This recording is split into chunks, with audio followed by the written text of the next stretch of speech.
योगियाँ स्वरूप को नहीं स्वभाव को बदलते हैं। स्वभाव क्या है, इसका रूपांतरण महत्वपूर्ण है। कई प्रवृत्तियाँ हमारे मनुष्य संसार के भीतर विकसित हो रहा है। यह भौतिक जगत की स्थूल परिवेश और प्रभावों से ज़्यादा प्रभावित रहता है। इसका असंख्य कारण होंगे, अनावश्यक और गलत भी। यह मन की गहरी कोनाओं में छुपी स्मृतियाँ, वासना, भ्रांतियाँ और उसकी सक्रिय संस्कार है। इसमें कुछ एक सुस्मृतियाँ भी होंगे। आओ पतंजलि योग सूत्र समाधिपात सूत्र 1 से 11 द्वारा इसे समझने का प्रयास करते हैं। वृत्तियों की 5 विभाग यहाँ बताया गया है। उसमें निम्न प्रकार का वृत्तियाँ आती है: प्रमाण, विपर्य, विकल्प, निद्रा और स्मृति। यह क्लेश युक्त और क्लेश शून्य 2 भेदों में होती है। प्रत्यक्ष अप्रत्यक्ष पदार्थ का जो ज्ञान है वही वृत्तियां निर्मित करता है। यह स्मृति के रूप में सुरक्षित है। ये स्मृति क्या है? प्रमाण, विपर्य, विकल्प और निद्रा में अनुभूत किए विषयों का ना छिपना, अर्थात संस्कार द्वारा उसका ज्ञान के स्तर पर प्रकट होना ही स्मृति है। हम उन स्मृतियों का ही ज्यादा अनुगमन कर रहे होते हैं जिसमें हमारी वृत्तियां विकसित व प्रत्यक्ष हो। यह स्वभाव स्वरूप के ऊपर पर्दा डाल आत्मा की बोझ से हमें सदा ही दूर ले जा रहा है। इस अर्थ इसमें विकसित जितने भी स्वभाव हैं वह वृत्तियां वह जत स्वभाव हैं, मूल आत्मा स्वभाव से भिन्न। मूल आत्मा स्वभाव को जानकर ही योगी स्वभाव उपलब्ध होता है, इससे पहले नहीं। स्मृति में संकल्पित संस्कार वर्तमान नहीं है, यह भूत की बिंबछाप है जो अतीत है। इस अर्थ इससे विकसित वृत्तियों से हम संसार में बंधे हैं। यदि हम इस वृत्तियों को, उसकी बंधनों को तोड़ देते हैं तो वर्तमान में स्थित मूल स्वभाव के निकट पहुंचते हैं। यही नित्यता की मूल द्वार है। मित्रों, अतीत की स्मृतियों से प्रेरित प्रवृत्ति पर ही मानव की दुख रूप संसार टिका है। इसी के प्रबल मन हमें संसार की द्वंद्वात्मक सतह में उलझाता रहता है। इसीलिए इसकी निरोध में बल दिया गया है, योगस चित्तवृत्ति निरोध।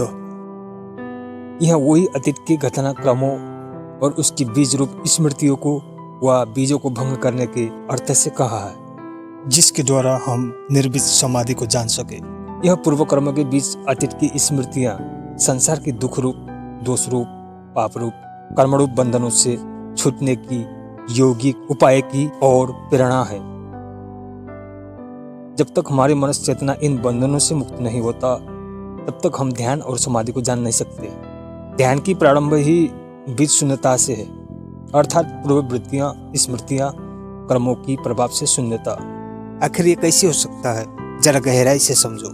आंख बंद करते ही जैसे हमारे मानस से भौतिक संसार मात्र विलुप्त हो जाता है, वैसे ही ध्यान में प्रवेश करते ही समस्त कर्म बीजे और उसकी स्मृतियां चैतन्य के सन्निकट पहुंचते ही समाप्त हो जाता है। यह अभ्यास से मिली योग की उच्चतम अवस्था की फल है। आंख बंद करने मात्र से ध्यान नहीं होता। बाहर के संसार तो खो जाता है, पर मन के संसारे उसकी बिंबए यथावत सक्रिय हो उठता है। फिर मन के संसार पे चित्ते उड़ना चालू करता है। बाहर की संसार देखो व न देखो, मन की संसार तो सक्रिय है। ध्यान की शुभारंभ इसी मनुष्य संसार की शून्यता की छेड़ में है। और यहाँ वह ये संसार तो खोता नहीं, वह तो वैसे ही है, पर मनुष्य संसार खो जाता है। यह बाह्यभूत संसार नित्य में प्रतिष्ठित चैतन्य का ही संभाग है। हमारे मनोमय भ्रांति से मुक्त दृष्टि ध्यान के क्षेत्र में इसको और स्पष्टता से उसके वास्तविक मूल सहित देख पाता है, गहराई से समझ पाता है। आपने संसार नश्वर है, झूठा है, दुखदाई है आदि इत्यादि सुनते आए होंगे, पर यह नहीं पूछा कि कौन सी संसार झूठा है, क्यों झूठा है और दुखदाई क्यों है। पूछ भी लिया तो कौन बताता। जिसके पास पूछने जाएंगे वह खुद अंधकार में है, अज्ञान में खो रहा है। संसार झूठ हो व न हो, पर इसके नियम वास्तविक है। वैसे ही यह संसार दुखद हो या ना हो, इससे 100 गुना दुखदाई तुम्हारे हमारे मन के संसार है। कई वृत्तियां, भ्रांतियां, पास, तृष्णाएं, राग, द्वेष आदि न जाने कई चीजें इसमें है। यह स्मृतियों की जमघट है, भ्रम से निर्मित मनुष्य संसार। इसकी दृष्टि से जैसे तुम बाहर देखोगे वह भी वैसे ही दिखेगा। दुख सुख में हंसता रोता, जैसे भीतर की स्मृतियाँ वो संसार सक्रिय है। मैं दुखी हूँ तो सारे संसार ही दुख का कुंड लगेगा। मैं सुखी हूँ तो प्रसन्न हूँ तो सारे संसार खिलता हंसता हुआ नाचता हुआ सा लगेगा। अब वृत्तियों के निरोध सहित ध्यान की अभ्यास कैसे करें आओ जानते हैं संक्षेप में। सभी चीजों के पूर्ववर्ती परिचय हमारे भीतर पहले से ही सुरक्षित है, इसी को भंग करना होगा। उदाहरण से समझो, जिसके साथ हम कभी नहीं मिले थे व जिनके परिचय हमारे पास नहीं है, वैसे स्थान वैसे लोगों के साथ उस क्षण में जो मन की स्थिति होती है, कोई उत्तर नहीं, कोई पूर्व परिचय नहीं, एक जिज्ञासा, एक कौतूहल, एक अज्ञात सा रहस्य और उसे जानने की उत्कंठा, वैसी ही अवस्था साधक को ध्यान के क्षण में स्वयं पे लाना चाहिए। एक जागरूकता के भीतर बिल्कुल निश्चल और सजग, यही हमें नित्य में प्रतिष्ठित चेतना की ओर ले चलता है। यही हमें विषाद से पुरानी स्मृतियों से मुक्त शुद्ध कर नित्य नूतन नए चेतना की ओर ले चलता है। यहीं से ध्यान की प्रारंभ है। हम सामान्यतः स्मृतियों को ही ज्ञान समझते हैं। हमारे मन व विवेक एक तरह से स्मृतियों की बैंक है। यहाँ हजार तरह की स्मृतियां हैं, पर चेतना की जीवित स्रोत नहीं है। वही मृत चीजें, रिपीटेड चीजें जो स्वासीन है, यही हमारी भूत की कर्म बीज है। दोस्तों, यह जगत में कल का चीज आज वैसे ही नहीं होता, प्रतिक्षण रूपांतरित हो रहा है, पर हम मानते हैं यह वही कल का चीज है। यही स्मृतियां कई अवसरों में हमारे दुख के कारण बनता है। इसी स्मृति को लेकर हम आज के नूतनता पे पर्दा डालते हैं और इसको नहीं समझ पाते।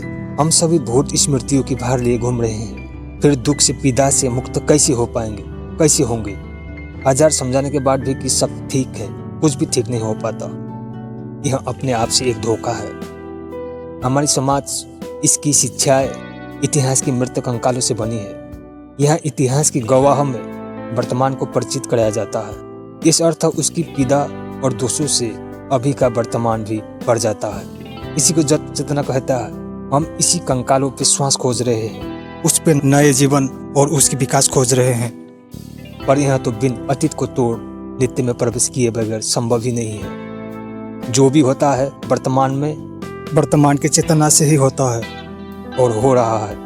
यही हमें ध्यान की गहराई की ओर ले जाने में समर्थ है।